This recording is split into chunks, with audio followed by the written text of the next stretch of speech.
বানাচ্ছি। তুমি কি বানাচ্ছ? ভাপা পিঠা বানাচ্ছি। তুমি কি ভাপা পিঠা এর আগে বানিয়েছিলে?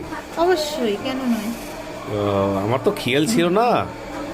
এখন তো দেখতেছি তুমি তো পাক্কা সব বিষয়ে। অবশ্যই। কি কি দিয়েছো এখানে?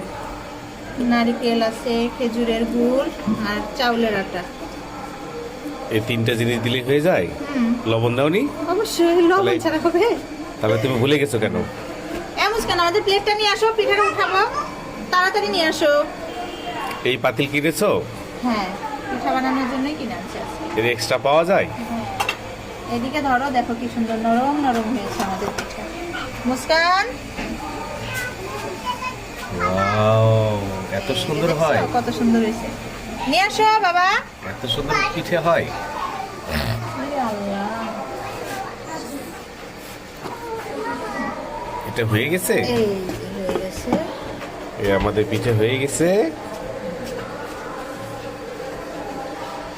এটা তো একটু ফেটে গেছে মনে হয়।